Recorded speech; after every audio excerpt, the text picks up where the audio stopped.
എൻ്റെ പേര് അർജുൻ. ഞാൻ തൃശ്ശൂരിൽ നിന്നാണ് വരുന്നത്, ചേർപ്പിൽ നിന്നാണ് വരുന്നത്.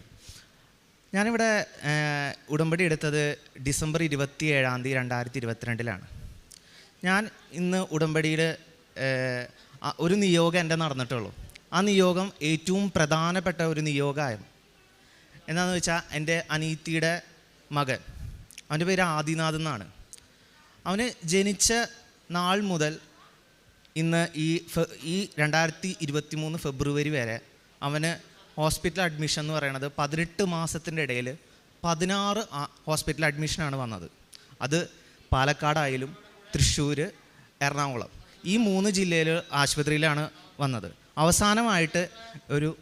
അവസാനമായിട്ട് എറണാകുളത്തുള്ള ഒരു റെപ്യൂട്ടഡ് ആയിട്ടുള്ള ഒരു ഹോസ്പിറ്റലാണ് അഡ്മിറ്റ് ആയത്. അവന് ജനിച്ച നാൾ മുതൽ തന്നെ അവന് ഡെലിവറി കഴിഞ്ഞതിന് തന്നെ മഷി ഇറക്കിയിട്ടുണ്ടായിരുന്നു. മഷി ഇറക്കിയതിന് ശേഷം അവന് ബ്രീത്ത് എടുക്കാനുള്ള വളരെ ബുദ്ധിമുട്ട് അവനെ അനുഭവിച്ചിരുന്നു. അപ്പോൾ ഹാർട്ട് ബീറ്റ് വളരെ കുറവായിരുന്നു. അപ്പോൾ നമ്മൾ ജനിച്ചിരുന്ന ഹോസ്പിറ്റലിൽ നിന്ന് വേറൊരു ഹോസ്പിറ്റലിൽ നിന്ന് തൃശ്ശൂർക്ക് ഷിഫ്റ്റ് ചെയ്തു. അവിടെ ഷിഫ്റ്റ് ചെയ്തതിന് ശേഷം അവന് അവിടുത്തെ ചികിത്സയ്ക്ക് ശേഷം കുറച്ച് കഴിഞ്ഞപ്പോൾ അവൻ അവിടെ നിന്ന് ഡിസ്ചാർജ് ചെയ്ത് പോന്നു. പിന്നെ അത് കഴിഞ്ഞിട്ട് രണ്ടാമത്തെ വാക്സിൻ എടുക്കണം സമയമായി. ഒരു 4ാമത്തെ മാസമായപ്പോഴാണ് രണ്ടാമത്തെ വാക്സിൻ എടുക്കേണ്ട സമയമായത്. രണ്ടാമത്തെ വാക്സിൻ എടുത്ത സമയത്ത് അവന് പനി വന്നു. പിന്നെ അത് കഴിഞ്ഞിട്ട് അവന് ഛർദിയും വന്നു, അതിന് വയറിളക്കം വന്നു. അവൻ്റെ ബോധം ആകെ പോയി. ഈ സംഭവം നടക്കുന്നത് 2021 ഡിസംബർ 24 ക്രിസ്മസിൻ്റെ തലേദിവസം. അപ്പോൾ ഞങ്ങൾ ആ ആശുപത്രിയിൽ പോയപ്പോൾ അന്നത്തെ മെയിൻ ഡോക്ടർ, അവനെ ചികിത്സിച്ചുകൊണ്ടിരിക്കുന്ന മെയിൻ ഡോക്ടർ ലീവായിരുന്നു. അത് കഴിഞ്ഞിട്ട് ICUവിലേക്ക് ഷിഫ്റ്റ് ചെയ്ത് ഒബ്സർവേഷനിലായിരുന്നു ഉണ്ടായിരുന്നത്. അപ്പോൾ ഡിസംബർ 27 2021 ആയപ്പോഴേക്കും അവൻ്റെ കണ്ടീഷൻ വളരെ മോശമായി.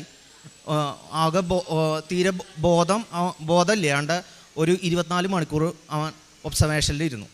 അതിനുശേഷം ഞങ്ങൾ എറണാകുളത്തുള്ള ഒരു റെപ്യൂട്ടഡ് ആയിട്ടുള്ള ഒരു ഹോസ്പിറ്റലിലേക്ക് ഷിഫ്റ്റ് ചെയ്തു. അവിടെ ഷിഫ്റ്റ് ചെയ്തതിന് ശേഷം ആ ഹോസ്പിറ്റലിൽ വെച്ചിട്ട് ബ്ലഡ് ടെസ്റ്റ് നടത്തി, MRI ടെസ്റ്റ് നടത്തി, പല ടെസ്റ്റുകളും നടത്തി. അത് കഴിഞ്ഞിട്ട് ഒരു 24 മണിക്കൂർ കഴിഞ്ഞപ്പോൾ അവിടുത്തെ ഡോക്ടർമാരൊക്കെ ഞങ്ങളെ വിളിച്ചു വരുത്തി പറഞ്ഞു, ഇവൻ്റെ ബ്രെയിനിൽ പ്രോട്ടീൻ തലയ്ക്കടിച്ചതാണെന്ന് പറഞ്ഞു. പ്രോട്ടീൻ തലയ്ക്കടിച്ചുകൊണ്ട് അവന് ബോധം മറഞ്ഞു പോയതാണെന്ന് പറഞ്ഞു. പിന്നീട് വേറൊരു ടെസ്റ്റിൻ്റെ റിപ്പോർട്ടിൽ വന്നപ്പോൾ ഇവൻ്റെ ശരീരത്തിൽ പ്രോട്ടീൻ്റെ എൻസൈംസ് ഇല്ല എന്നാണ് പറയുന്നത്. അതായത് ഒരു പ്രോട്ടീൻ ഉണ്ടാവുന്നത് 28 അമിനോ ആസിഡിൻ്റെ കൂടിയതാണ് ഒരു പ്രോട്ടീൻ്റെ സ്ട്രക്ചർ ഉണ്ടാവുന്നത്.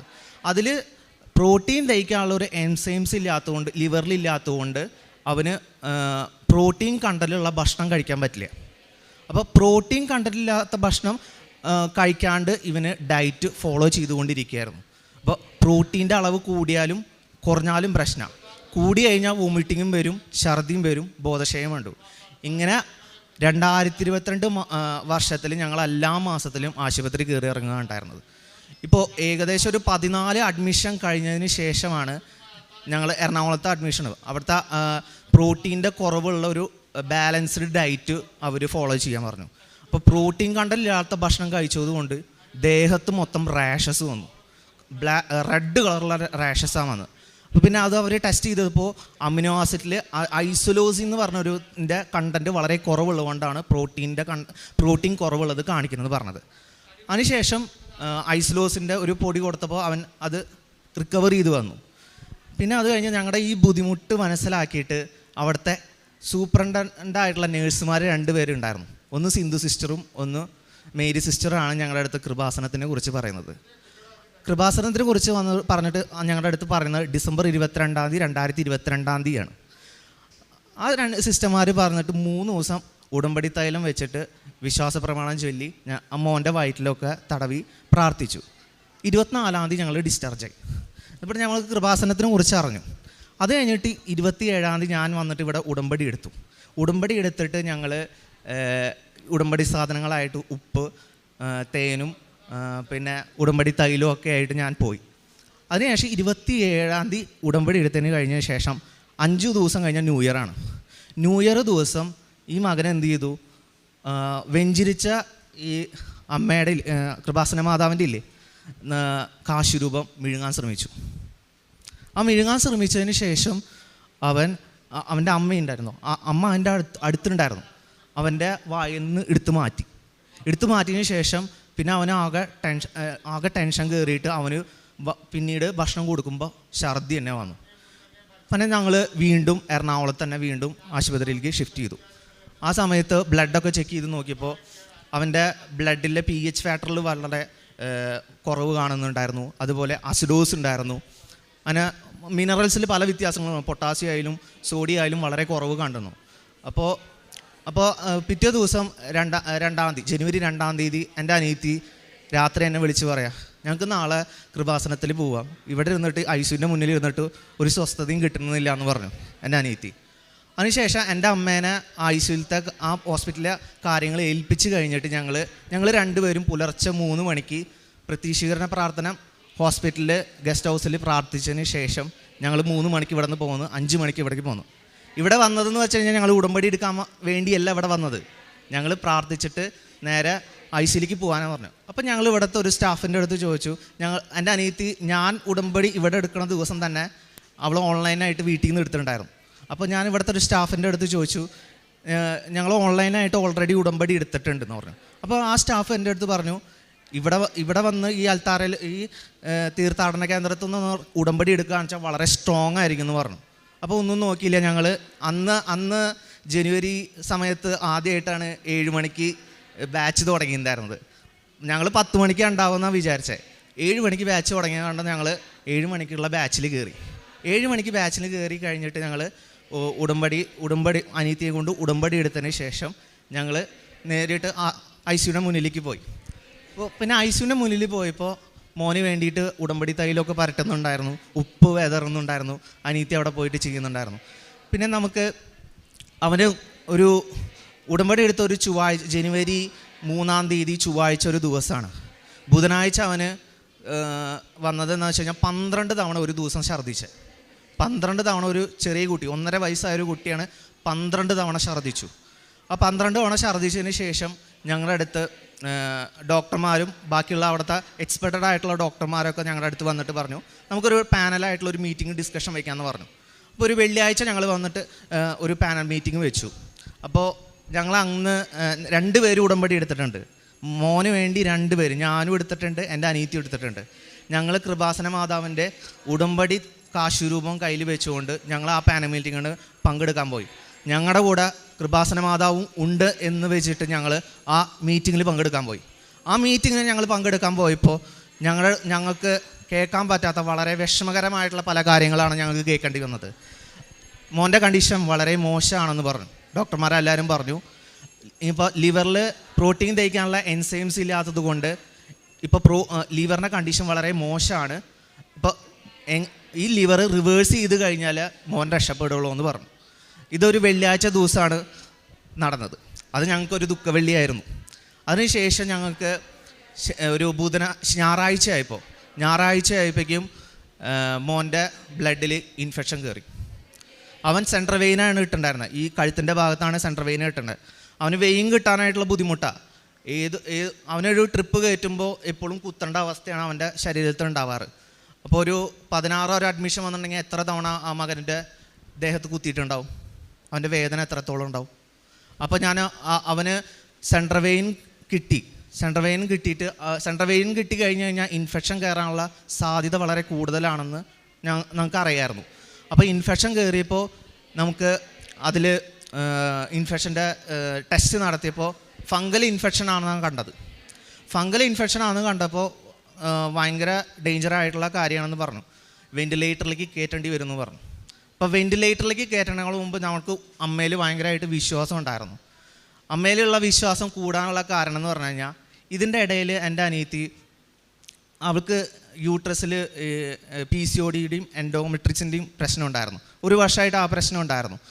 അവൾ ഒരു ദിവസം രാത്രി ഉടമ്പടി തൈലം പരട്ടി കിടന്നുറങ്ങിയാണ് പിറ്റേ ദിവസം ടെസ്റ്റിന് പോവാണ്. അപ്പോൾ ടെസ്റ്റ് പോയപ്പോൾ ടെസ്റ്റ് നെഗറ്റീവായിരുന്നു. ആ നെഗറ്റീവായപ്പോൾ അനിയത്തിയിലുള്ള വിശ്വാസം കൂടി, എന്നിലുള്ള വിശ്വാസം മാതാവിലുള്ള കൂടി. അപ്പോൾ ഞായറാഴ്ച ഫംഗൽ ഇൻഫെക്ഷൻ ആയത് തിങ്കളാഴ്ച ആയപ്പോഴേക്കും അത് ബാക്ടീരിയയായി, വീര്യം കുറഞ്ഞു. പിന്നെ ബുധനാഴ്ച ആകുമ്പോഴേക്കും അവൻ്റെ ഇൻഫെക്ഷൻ കംപ്ലീറ്റ്ലി മാറി. അത് കഴിഞ്ഞ് വാർഡിലേക്ക് ഷിഫ്റ്റ് ചെയ്ത് അത് കഴിഞ്ഞിട്ട് ഡിസ്ചാർജ് ചെയ്തു. വെൻറ്റിലേറ്ററിലേക്ക് കയറ്റിയ ഞാൻ പറഞ്ഞു, വെൻറ്റിലേറ്ററിലേക്ക് കയറ്റിയ കാര്യം പറഞ്ഞു. അതിനുശേഷം കുറച്ച് ദിവസം കഴിഞ്ഞപ്പോൾ ഞങ്ങൾ കൃപാസനത്തിൽ മോർണിംഗ് കൊണ്ടുവന്നു. മോർണിംഗ് കൊണ്ടുവന്ന് അച്ഛനെ കൊണ്ട് ഞങ്ങളിവിടെ അച്ഛനോട് സീത്ത് പൂശിച്ചു. പിന്നെ അച്ഛൻ്റെ അനുഗ്രഹം മേടിച്ചു. അച്ഛൻ്റെ കൈ കൊണ്ട് നമുക്ക് ചോറ് കൊടുക്കാനും പറ്റി. ഈ മാർച്ച് 1 മുതൽ ഈ നിമിഷം വരെ അവനും ഛർദിയോ കോൺസ്റ്റിപ്പേഷനോ അസിഡോസോ കാരണം അവന് ഹോസ്പിറ്റൽ അഡ്മിഷൻ വന്നിട്ടില്ല.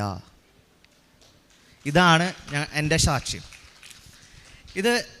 ഇതിന് ശേഷം ഞങ്ങളുടെ കുടുംബത്തിൽ എൻ്റെ അച്ഛനും അമ്മയ്ക്കും മൂത്രസംബന്ധമായിട്ടുള്ള പല പ്രശ്നങ്ങളുണ്ട്. എൻ്റെ അച്ഛനാച്ചാൽ മൂത്രത്തിൽ ഇൻഫെക്ഷൻ ഉണ്ടായിരുന്നു. അമ്മയ്ക്കാണെങ്കിൽ ഒന്ന് തുമ്മുമ്പോഴും അത് ചുമയ്ക്കുമ്പോഴും മൂത്രം പോകുന്ന അവസ്ഥയുണ്ടാകും. കൃപാസന മാതാവിനെ വന്ന് ഇവിടെ പ്രാർത്ഥിച്ചതിന് ശേഷം ഉടമ്പടി തൈലം പറ്റിയാണ് അവരുടെ അസുഖം മാറി. പിന്നെ എനിക്ക് ഒരു പ്രശ്നം ഉണ്ടായിരുന്നത്, ഞാൻ 12 വർഷം മുമ്പ് എനിക്കൊരു ഡിസ്കിന് കംപ്ലയിൻ്റ് ഉണ്ടായിരുന്നു. ഡിസ്കിന് L2 L3 എനിക്ക് കംപ്ലയിൻ്റ് ഉണ്ടായിരുന്നത്, നടുവേദന കാരണം. അപ്പോൾ എനിക്ക് ഇടയ്ക്കിടയ്ക്ക് ഈ ഹിപ്പ് ജോയിൻറ്റിൻ്റെ അവിടെ ഒരു സ്വെല്ലിങ് വരാറുണ്ടായിരുന്നു. ഈ നീർക്കെട്ട് വരുന്ന കാരണം പല സമയത്തും നടക്കുന്നതിൽ വ്യത്യാസം വരുന്നു. പിന്നെ ആ നടത്തം കണ്ടിട്ട് ഓരോരുത്തർ പരിഹസിക്കുകയും കളിയാക്കലും അപവാദങ്ങളും നമ്മളെ പറ്റി പറയുന്നുണ്ടായിരുന്നു. അപ്പോൾ ഈ അപവാദങ്ങൾ ഈ ഒരു സാഹചര്യം മുതലെടുത്തുകൊണ്ട് എൻ്റെ മനസ്സ് വേദനിക്കുകയും എന്നോട് സൗഹൃദം കാണിച്ച് പല കാര്യങ്ങളും അവർ തട്ടിയെടുക്കുകയൊക്കെ ചെയ്തിട്ടുണ്ടായിരുന്നു. പക്ഷേ ഈ കൃപാസനത്തിൽ വന്നതിന് ശേഷം, ഞാൻ ഉടമ്പടി എടുത്തതിന് ശേഷം എൻ്റെ ദുഃഖങ്ങളും എൻ്റെ സന്തോഷമായാലും സങ്കടമായാലും കേൾക്കാൻ മാതാവുണ്ടെന്ന് ഞങ്ങൾക്ക് കുറച്ച് വിശ്വസിക്കുന്നു. എൻ്റെ ഒരു നിയോഗം നടത്തിട്ടുള്ളൂ, ഇനി ഒരു 5 നിയോഗം കൂടി നടക്കാനുണ്ട്. അതെന്തായാലും നടക്കും.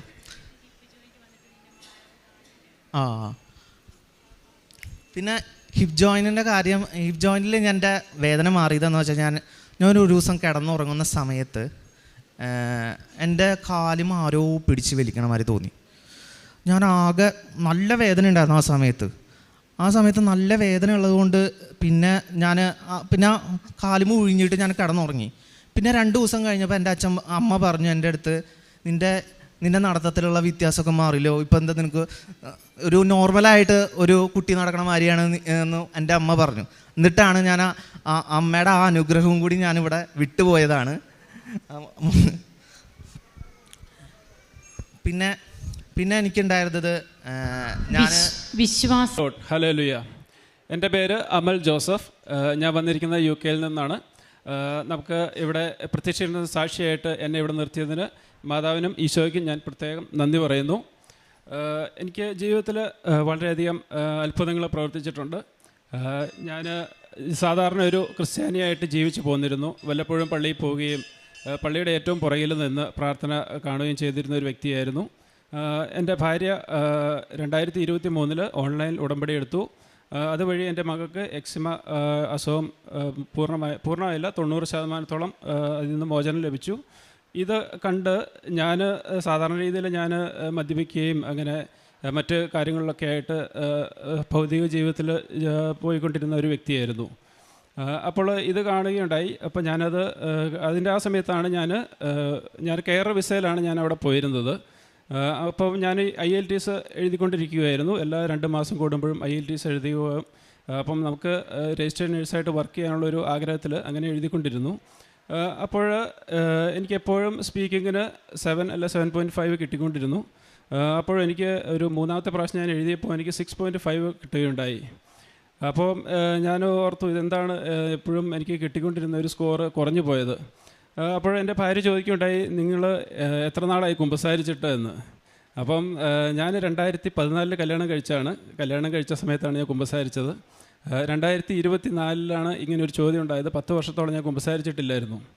അപ്പം ആ സമയത്ത് ഒരു പരീക്ഷ IELTS എഴുതി വെയിറ്റ് ചെയ്തിരിക്കുകയായിരുന്നു. അപ്പം ഞാനിങ്ങനെ മനസ്സിലൊരു തീരുമാനം എടുത്തു, ഞാൻ അടുത്ത ഞായറാഴ്ച കുമ്പസാരിക്കാം, ഞാൻ കുമ്പസാരിച്ചോളാം എന്നൊരു തീരുമാനം എടുത്തു. എന്നെ ഈ പരീക്ഷയിലെങ്കിലും പാസ്സാക്കി തരണേ എന്ന് ഞാൻ പ്രാർത്ഥിച്ചു. ഞാനൊരു സാധാരണ മലയാളം മീഡിയത്തിൽ ഗവൺമെൻറ് സ്കൂളിൽ പഠിച്ചതാണ്. ബേസിക്, അതായത് നമുക്ക് 17-18 മാർക്കൊക്കെ ഉണ്ടായിരുന്നുള്ളൂ പഠിച്ചിരുന്ന സമയത്ത്. അപ്പോഴെനിക്ക് ദൈവകൃപയാൽ ഔട്ട് ഓഫ് 9 8.5 സ്പീക്കിങ്ങിന് എനിക്ക് കിട്ടി. അപ്പം നമ്മുടെ കഴിവുകൊണ്ടല്ലാതെ കിട്ടിയതെന്ന് എനിക്ക് പൂർണ്ണ ബോധ്യമുണ്ടായി. പിന്നീട് ഞാൻ ഉടമ്പടിയിലേക്ക് പോകണം, നമുക്ക് മാനസികമായിട്ട് ഒത്തിരി തയ്യാറെടുപ്പുകളുണ്ട്. ഉടമ്പടി ജീവിക്കുക എന്നുള്ളത് നമുക്ക് ഒത്തിരി കാര്യങ്ങൾ, നമുക്ക് നല്ലൊരു ക്രിസ്ത്യാനിയായിട്ട് ജീവിക്കണം. അപ്പോൾ അങ്ങനെ ഒരു തീരുമാനം എടുക്കാൻ വേണ്ടി എനിക്ക് 2 മാസത്തോളം സമയമെടുത്തു. അതിനുശേഷം ഞാൻ ഓൺലൈൻ ഉടമ്പടി എടുക്കുകയുണ്ടായി. 2024 സെപ്റ്റംബറിൽ ഓൺലൈൻ ഉടമ്പടി എടുത്തു. പിന്നീട് എൻ്റെ ആഗ്രഹങ്ങൾ എന്ന് പറയുന്നത്, ഒന്നാമത് രജിസ്റ്റേർഡ് നേഴ്സ് ആവണം, പിൻ നമ്പർ കിട്ടണം. അതിനകത്ത് ലാംഗ്വേജ് മാത്രമല്ല, നമുക്കവിടെ ഓസ്കി CBT അങ്ങനെ പരീക്ഷകളുണ്ട്, കടമ്പകൾ ഒത്തിരിയുണ്ട്. പിന്നെ അടുത്തൊരു നിയോഗം വെച്ചത് സ്വന്തമായിട്ടൊരു ഭവനം UK വേണം എന്നുള്ളതായിരുന്നു. നമുക്ക് അതിനുള്ള സാമ്പത്തികമൊന്നും ഇല്ലായിരുന്നു. എൻ്റെ ഭാര്യ വന്നിട്ട് 1 വർഷത്തോളം ഡെലിവറി കാര്യങ്ങളൊക്കെ ആയിട്ടിരുന്നു. ബാക്കി ഞാൻ തന്നെ ജോലി ചെയ്യുന്നു. അപ്പോൾ സേവിങ്സ് ഒന്നും കാര്യമായിട്ടില്ലായിരുന്നു. പിന്നീട് അങ്ങനെ ഈ പറഞ്ഞ ആഗ്രഹങ്ങൾ, അതായത് ആ സമയത്ത് തന്നെയായിരുന്നു എൻ്റെ വിസയുടെ റിന്യൂവൽ വരുന്നത്. 2024 ഡിസംബറിൽ വിസ റിന്യൂവൽ വരുന്നുണ്ടായിരുന്നു. അപ്പം ജോലി സ്ഥലത്ത്, ഞാൻ പോയ സ്ഥലത്ത് അവർ 5,000 പൗണ്ട് ചോദിച്ചു.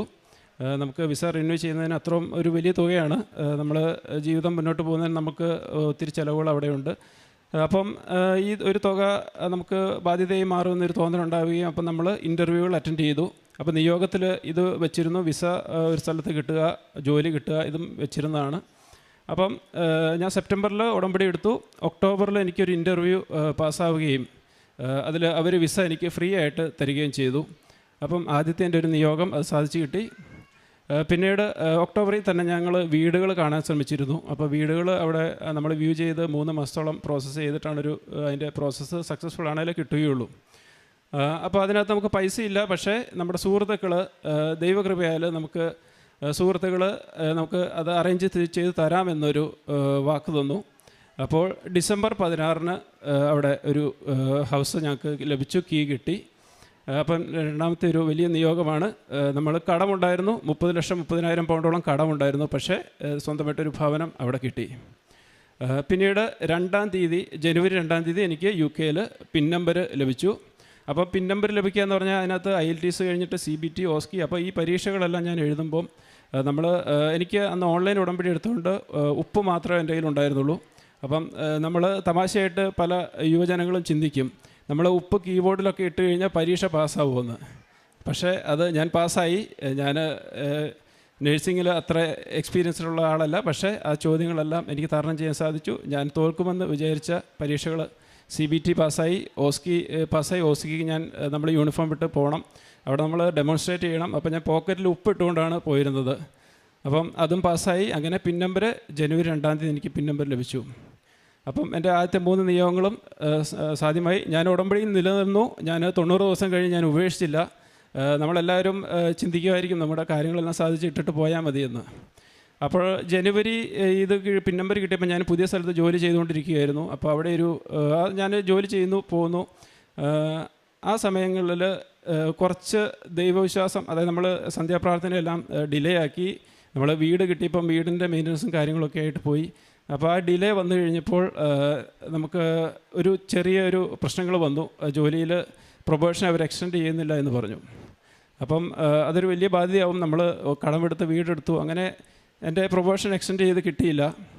അപ്പം ജോലി ഇല്ലാത്തൊരവസ്ഥയാണ് അവിടെ വരുന്നത്. അപ്പം UK ജീവിക്കുമ്പോൾ ജോലി ഇല്ലെങ്കിൽ നമുക്ക് മുന്നോട്ട് പോകാൻ ഭയങ്കര ബുദ്ധിമുട്ടാണ്.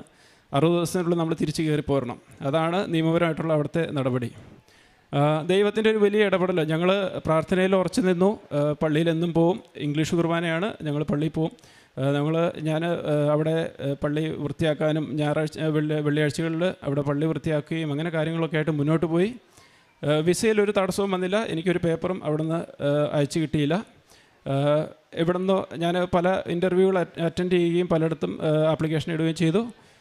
ദൈവകൃപയാൽ എനിക്കൊരു കെയർ ഹോമിൽ ഒരു നേഴ്സായിട്ട് ജോലി ലഭിച്ചു. അതേസമയം തന്നെ ഞാൻ NHS അപ്ലൈ ചെയ്യുന്നുണ്ടായിരുന്നു. NHS നമുക്ക് സാഹചര്യം അറിയാം, 2024-25 സമയത്ത് നേഴ്സസ് റിക്രൂട്ട്മെൻറ്റ് എടുക്കുന്നില്ല. അപ്പം ഭയങ്കര ടൈറ്റാണ്. നമ്മളൊരു 1-2 വേക്കൻസിയിൽ 150 പേരോളമാണ് ഇൻ്റർവ്യൂ അറ്റൻഡ് ചെയ്യാൻ വരുന്നത്.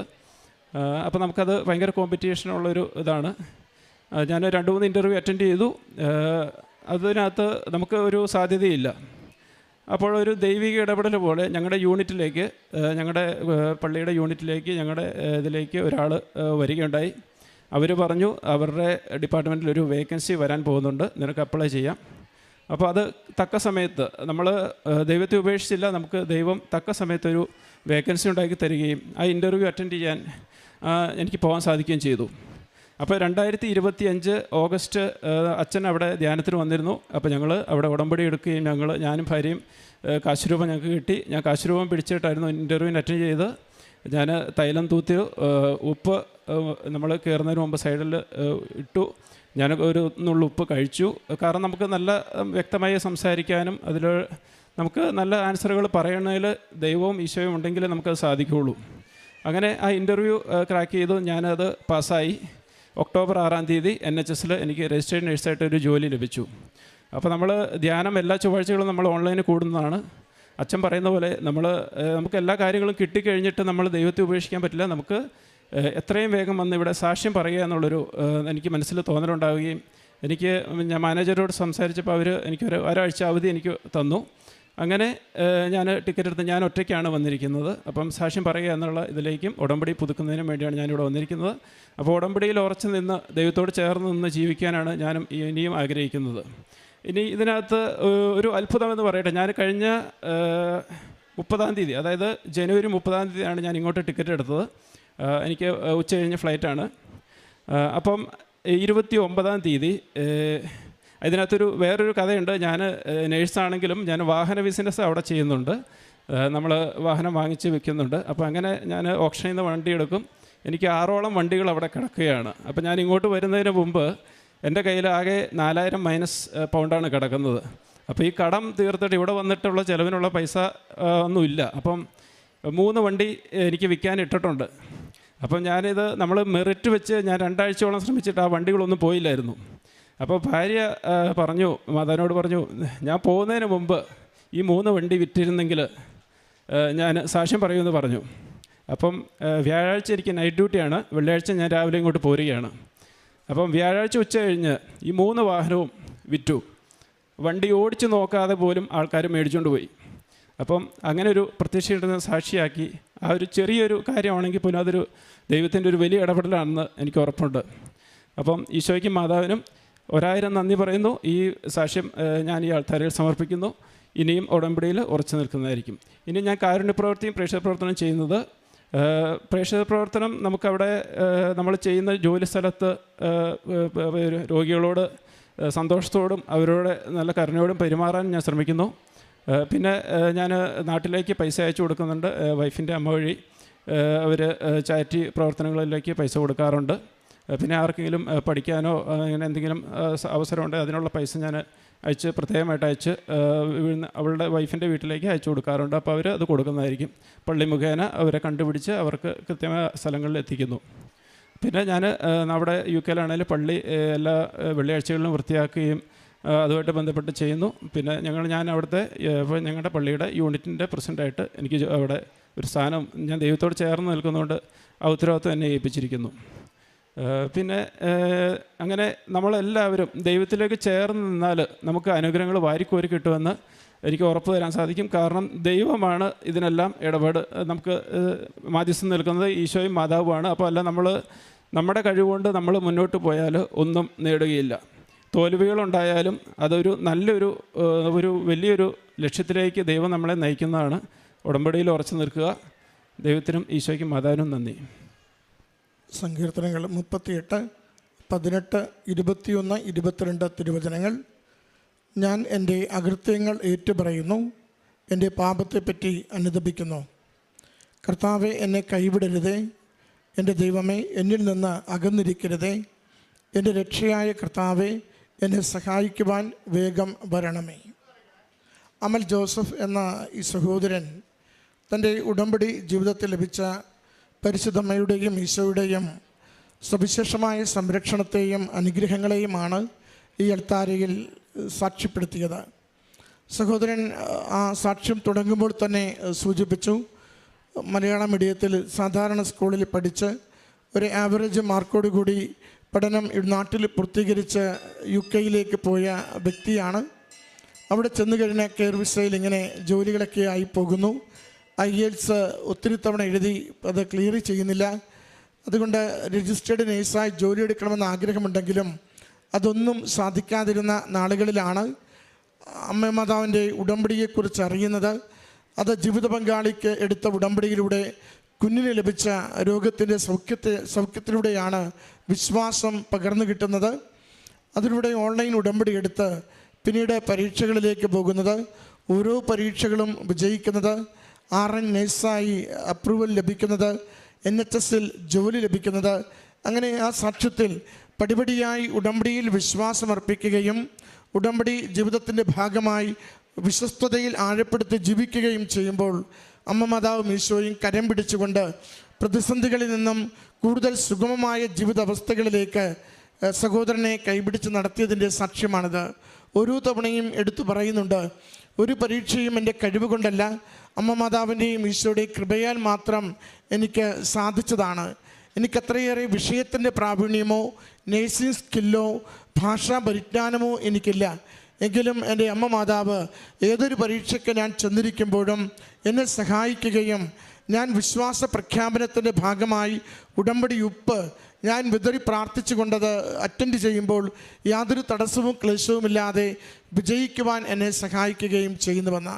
പ്രിയമുള്ളവരെ, ഉടമ്പടി നമ്മളെ ഓരോരുത്തരെയും ദൈവത്തിന് ഉടമസ്ഥതയുള്ള മക്കളായി വ്യക്തികളായി മാറ്റുന്നു. ഉടമ്പടി നമ്മുടെ വിശ്വാസത്തെ മൂർച്ചയുള്ളതും ആഴപ്പെടുത്തുന്നതും പൂർണ്ണമായി ദൈവത്തിൽ ശരണപ്പെടുത്തുന്ന നമ്മുടെ ജീവിതത്തിൻ്റെ രീതികളായി നമുക്ക് മാറ്റുന്നു. വെറുതെ എന്തെങ്കിലും പറയുന്നതല്ല പ്രാർത്ഥന, മറിച്ച് ഞാൻ എൻ്റെ ദൈവത്തെ കണ്ടുമുട്ടി അനുഭവത്തോടു കൂടി ദൈവത്തെ വിളിക്കുന്നതാണ് പ്രാർത്ഥനയെന്ന് ഉടമ്പടി ജീവിതത്തിലൂടെ നമ്മളെ ബോധ്യപ്പെടുത്തുന്നു. ഏറെ നാൾ പരിശ്രമിച്ച് ഉടമ്പടിയിൽ ജീവിച്ചിട്ടും ഒന്നും കിട്ടാതിരിക്കുമ്പോൾ സഹോദരൻ തന്നെ ഇടയ്ക്ക് ചോദിക്കുന്നുണ്ട്, എന്താ പ്രശ്നമെന്ന്. പ്രശ്നം ഭാര്യയാണ് പറഞ്ഞു കൊടുക്കുന്നത്, കുമ്പസാരിച്ചിട്ട് എത്ര നാളായി. ഉടമ്പടിയുടെ മാൻഡേറ്ററിയാണ് അനുതാപത്തോടു കൂടി ഹൃദയശുദ്ധിയോടുകൂടി ഉടമ്പടി ജീവിക്കുക എന്നുള്ളത്. അതിൽ നമുക്ക് യാതൊരു ഒഴിവുകഴിവുമില്ല. പുറമെയുള്ളൊരു അഭിനയമല്ല ആത്മീയ ജീവിതം, മറിച്ച് ആന്തരികമായ പരിവർത്തനത്തിലൂടെ ദൈവനാമത്തെ മഹത്വപ്പെടുത്തുവാൻ നമ്മളെ തന്നെ പൂർണ്ണമായി വിട്ടുകൊടുക്കുന്ന ഒരു ആത്മീയ ഷിഫ്റ്റിൻ്റെ തലമാണ് നമുക്ക് ഉടമ്പടി ജീവിതം എന്നത്. അതുകൊണ്ട് തന്നെ ഉടമ്പടിയിലേക്ക് പ്രവേശിക്കുമ്പോൾ ആദ്യമെടുക്കേണ്ട തീരുമാനം അനുതപിക്കുവാൻ തയ്യാറാവുന്നു. എൻ്റെ പാപങ്ങളെ വെറുത്തുപേക്ഷിക്കുവാൻ തയ്യാറാവുന്നു. ആരോടെങ്കിലും എനിക്ക് വെറുപ്പോ വിദ്വേഷമോ ഉണ്ടെങ്കിൽ, വേദനിപ്പിച്ചിട്ടുണ്ടെങ്കിൽ, അനർഹമായി കൈക്കലാക്കിയിട്ടുണ്ടെങ്കിൽ അതൊക്കെ എന്താണോ ചെയ്യേണ്ടത് നീതിപൂർവകം ദൈവസ്നേഹത്തോടു കൂടി ചെയ്യുവാൻ ഞാൻ തയ്യാറാവുന്നു. അങ്ങനെ ദൈവത്തിനു മുമ്പിൽ എളിമപ്പെടുവാനും വിശുദ്ധിയുള്ളവരായി വ്യാപരിക്കുവാനും നാം തയ്യാറാവുകയും നമ്മളെ വിട്ടുകൊടുക്കുകയും ചെയ്താൽ ഉടമ്പടി നമുക്കെപ്പോഴും അനുഗ്രഹത്തിൻ്റെ വഴികൾ നിരന്തരം തുറന്നു തന്നുകൊണ്ടിരിക്കും. സഹോദരൻ പറയുന്നുണ്ട്, ചുരുക്ക നാളുകൾക്കുള്ളിൽ ഒത്തിരി പരീക്ഷകൾ മാൻഡേറ്ററി ആയിട്ടുള്ളത് കടന്നുപോയെന്ന്, എല്ലാം വിജയം കൊണ്ട് ദൈവം അനുഗ്രഹിച്ചുവെന്ന്. നാട്ടിലേക്ക് പോരുവാൻ നിൽക്കുമ്പോൾ പോലും 3-4 വാഹനങ്ങൾ വിൽക്കുവാൻ കിടപ്പുണ്ട്, അക്കൗണ്ടിൽ പണവുമില്ല. അത് തലേ ദിവസവും ഭാര്യയും ഭർത്താവും രണ്ടുപേരും പറയുന്നുണ്ട്, അമ്മ മാതാവ് സഹായിച്ചിരുന്നെങ്കിൽ, എനിക്കിത് വിറ്റുപോയിരുന്നെങ്കിൽ നാട്ടിലേക്കുള്ള യാത്ര പോലും എനിക്ക് സുഗമമാകുമായിരുന്നു. ആ സഹോദരൻ സാക്ഷ്യപ്പെടുത്തി, പോരുന്നതിൻ്റെ തലേദിനം വണ്ടിയൊന്നും ഓടിച്ചു പോലും നോക്കാതെ 3 വാഹനങ്ങൾ വേഗത്തിൽ വിറ്റുപോയെന്ന്. ദൈവം നമ്മളെ കാണുകയും ദൈവത്തിന് നമ്മൾ പ്രിയങ്കരനായി മാറുകയും ചെയ്താൽ ജീവിതത്തിൻ്റെ ഏത് കഷ്ടപ്പാടിൻ്റെ നിമിഷത്തിലും വിളിച്ചു പറഞ്ഞാൽ കൂടെ നിന്ന് നമുക്ക് വേണ്ടി സഹായിക്കുന്ന ദൈവിക സാന്നിധ്യത്തെ അനുഭവിക്കുവാനാവും. ഈശ്വനാഥനും അമ്മ മാതാവും അങ്ങനെ കൂടെ നിന്ന് നമ്മുടെ ജീവിതത്തോട് സംവേദിക്കുന്നവരാണ്, പ്രവർത്തിക്കുന്നവരാണ്, ഇടപെടുന്നവരാണ്. ഉടമ്പടിയുടെ പ്രത്യേകത ഇത് അനുഗ്രഹത്തിൻ്റെ കലവറ ഇങ്ങനെ തുറക്കുന്നത് പോലെ തന്നെയാണ്. ജീവിതത്തിൻ്റെ ഏതൊരു മേഖലയെ ദൈവകരങ്ങളിൽ ഏൽപ്പിച്ചു കൊടുത്താലും നമ്മുടെ ട്രാക്ക് ക്ലിയർ ആണെങ്കിൽ ദൈവം കൂടെ നിന്ന് അടയാളങ്ങളിലൂടെ ജീവിതത്തെ സ്പർശിക്കുന്നതിന് അമാന്തിക്കില്ല, കൂടെ നിന്ന് പ്രവർത്തിച്ചുകൊണ്ടിരിക്കും. അതിൻ്റെ തുടർച്ചയായ സാക്ഷ്യങ്ങളും അനുഭവങ്ങളുമാണ് സഹോദരൻ ഈ അൾത്താരയിൽ ഏറ്റുപറയുന്നത്. പ്രിയമുള്ളവരെ, നമ്മുടെ ജീവിതങ്ങളെ അമ്മ മാതാവിൻ്റെ തിരുനടയിൽ ഒന്ന് പരിശോധിക്കാം. കുറവുകളെ പരിഹരിച്ചുകൊണ്ട് ദൈവസന്നിധിയിൽ അനുദപിച്ചുകൊണ്ട് നമ്മുടെ ആത്മശരീരങ്ങളെ വിശുദ്ധീകരിക്കാം. നമ്മുടെ പെരുമാറ്റ രീതികളെയും ബന്ധങ്ങളെയും കർത്താവിൻ്റെ അൾത്താരയിൽ പരിശോധിക്കാം. അതിൻ്റെ കുറവുകളെ നിശ്ചയം പരിഹരിച്ചുകൊണ്ട് ദൈവനാമത്തെ മഹത്വപ്പെടുത്തും വിധം ജീവിതത്തെ വിശുദ്ധീകരിക്കുവാൻ നമുക്ക് തീരുമാനമെടുക്കാം, തയ്യാറാകാം. ബാക്കിയെല്ലാം അവിടുത്തെ സന്നിധിയിലേക്ക് നാം സമർപ്പിച്ചു കൊണ്ടിരിക്കുമ്പോൾ നമുക്ക് വേണ്ടി കരബലത്തോടെ തക്ക സമയത്ത് ജീവിതത്തിന് അനുഗ്രഹമായിട്ടുള്ളത് ദീർഘകാലം നിലനിൽക്കുന്നത് നൽകുവാൻ അവിടുന്ന് എപ്പോഴും സന്നദ്ധനായിരിക്കും. അമ്മ മാതാവ് അത് നമുക്ക് നേടിത്തരുന്നത് വരെയും നമുക്ക് വേണ്ടി മാധ്യസ്ഥം വഹിച്ചുകൊണ്ടിരിക്കും. ഈ കുടുംബത്തിനും ഈ സഹോദരൻ ലഭിച്ച എല്ലാ ദൈവാനുഗ്രഹങ്ങൾക്കും അമ്മ മാതാവിനും തിരുക്കുമാരനും നന്ദി പറഞ്ഞുകൊണ്ട് കരങ്ങളടിച്ച് ഈ സാക്ഷ്യം നമുക്ക്